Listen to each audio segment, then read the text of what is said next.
थे बल।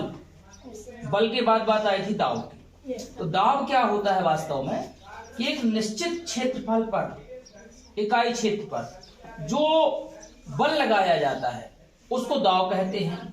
तो यदि इकाई क्षेत्रफल है जो वो कम होगा, कैसा होगा, कम, जैसे अपन ने बात की थी, तो दबाव ज्यादा पड़ेगा।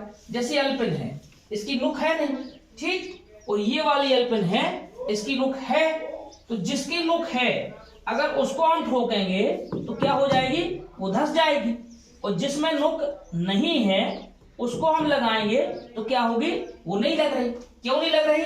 क्योंकि जिसमें नुक है उसका जो क्षेत्रफल है वो कैसा है, कम, और दाव उतना ही डाला जा रहा है।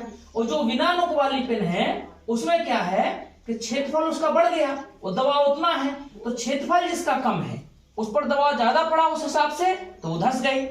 अब दूसरी बात अपन द्रव की करें कि जो द्रव है, मान के चलो इस बोतल में पानी है ना, तो इस बोतल की दीवारों पर द्रव दबाव डालता होगा कि नहीं डालता होगा? डालता होगा, कुछ ना कुछ तो दबाव डालता होगा।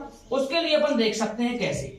जैसे मान के चलो ये अपनी बोतल है ना, बोतल, ये अपन ने इसमें पाइप लगाया हुआ है। तो यदि इस पर वो दबाव डालता है, कौन, द्रव, तो ये तय है कि इस स्ट्रॉ के माध्यम से ये जो हमारा बलून लगा है फूलना चाहिए। अगर द्रव डालता है तो दबाव, अगर नहीं डालता तो नहीं फूलना चाहिए, ठीक। तो अगर इसमें अपन पानी भर के देखें तो अपन को भी पता चल जाएगा।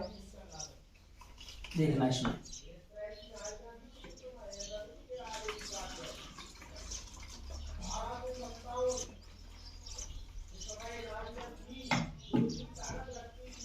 देखो क्या है, बलून फूला है, अभी खाली था बलून, अब फूला कि नहीं फूला।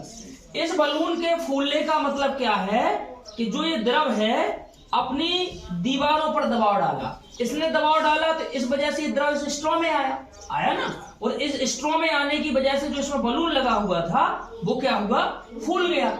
यदि इस पर दबाव नहीं डालता होता तो ये बलून नहीं फूलता। इसका मतलब क्या हुआ कि जो द्रव है अपनी दीवारों पर, जिस भी बर्तन में वो रहता है, जिस पात्र में वो रहता है, उन दीवारों पर द्रव दबाव डालता है। एक दूसरी बात, जैसे द्रव है उसकी विशेषता